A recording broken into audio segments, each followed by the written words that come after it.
Hi hello నమస్తే welcome to auto wall update. ఇప్పుడే ఆహాలో రిలీజ్ అయిన శివంగి మూవీ చూడడం జరిగింది. ఈ మూవీ స్టార్ట్ చేసే ముందు నేను చిన్న తప్పు చేశానండి. పోస్టర్లో అయితే వరలక్ష్మి రత్నం గారు కానీ ఆనంది గారిని చూసి ఈ మూవీ అయితే ఏదో పక్కా సింగిల్ క్యారెక్టర్ మూవీ అయితే కాదనుకున్నాను. సో ఏదో థ్రిల్లర్లా ఉంది అని ట్రై చేద్దాం అనుకున్నా, దట్టు ఆహాలో. సో ఇంకా చూసుకోండి, మరి ఆహా వాళ్ళ ట్రాక్ రికార్డ్ తెలుసుకోండి. నేను ఈ మూవీ స్టార్ట్ చేశాను. ఎక్కడో చిన్న ఆశ అండి, వీళ్ళు ఇప్పటికన్నా మంచి కంటెంట్ ఇస్తారు కళ్ళు తెచ్చుకొని అనుకుంటున్నాను. బట్ వీళ్ళు ఎప్పుడూ డిసప్పాయింట్ చేయలేదు నన్ను అయితే.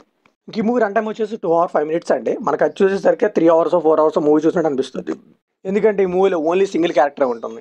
ఎందుకో నాకు తెలియదు, అది ఎక్స్పెరిమెంటల్ ఫిల్మ్స్ ఏమో తెలియదు, కానీ సింగిల్ క్యారెక్టర్ ఉన్న మూవీస్ అయితే నాకు పెద్దగా ఎక్కువ అండి. సో ఒక సన్ ఆఫ్ ఇండియా కానీ, ఈ మధ్యన మన బ్రహ్మానంద గారు అబ్బాయి కూడా తీసాడు ఒక మూవీ, అది కూడా నాకు ఎక్కలేదు. సో 95% సింగిల్ క్యారెక్టరే ఉంటుంది. ఫ్లాష్ బ్యాక్ పోర్షన్స్లో మాత్రం కొద్దిగా వరలక్ష్మి రత్నం గారిని పెట్టారు 5% అంతే. సో స్టార్టింగ్ ఒక 20 to 30 minutes అండి, ఆనంద్ గారి యాక్టింగ్ అయితే కొద్దిగా నిలబెట్టింది మూవీని. తర్వాత అయితే టూ ఫ్లాట్గా చాలా బోరింగ్గా వెళ్ళిపోతుంది. అంత ఈజీ కాదండి 2 hours ఒకే మొహాన్ని చూడాలంటే కూడా. స్టోరీలో ఎంతో డెప్త్, వాళ్ళు తీసుకునే పాయింట్ కానీ, ఆ ఎంగేజింగ్గా కానీ, ఎంటర్టైనింగ్ వేలో తీస్తే తప్పితే ఎవరు చూడలేరు. సో ఈ మూవీ ఎలానో సింగిల్ క్యారెక్టర్ అండి, మిగతా వాళ్ళ ఫేస్లు ఎలాగో చూపించారు. వరకు మనకైతే ఒక వాళ్ళ డబ్బింగ్ వినిపిస్తుంది అంతే. లిటరలీ నాకైతే చిన్నప్పుడు ఎఫ్ఎంలో వింటామో లేకపోతే మన తాతయ్యలు వాళ్ళు కథ చెప్తారు కదా, అలా అనిపించింది. సో ఇంక మనం అలా ఇమాజిన్ చేసుకోవడం అంతే, ఇంకా అక్కడ అంత మించి ఏముండదు. సో మూవీలో ఏదైనా మెచ్చుకో తగ్గదుందంటే అది కొద్దిగా పర్ఫార్మెన్సెస్, సినిమాటోగ్రఫీ, ఈ రెండు అయితే బాగానే ఉన్నాయి.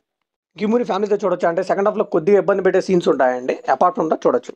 ఈ మూవీ బేసిక్ స్టోరీలో వచ్చేసి కంట్రోల్ రూమ్కి అయితే ఆనంది గారు వాళ్ళ ఇంట్లో ఏదో ఇన్సిడెంట్ జరిగిందని చెప్తారు. సో అసలు ఏం జరిగిందని తెలుసుకోవడానికి పోలీసులు వెళ్తారు, అక్కడ ఏం జరిగిందో అప్పుడు చెప్తూ ఉంటారు, అదే సినిమా.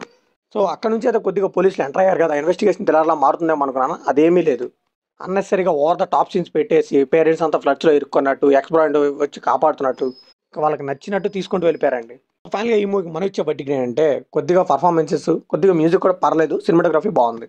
ఇంకంతేనండి ఈ మూవీలో చెప్పడానికి ఇంకేమీ లేదు, రాడ్డు రంబోలా అని చెప్పొచ్చు.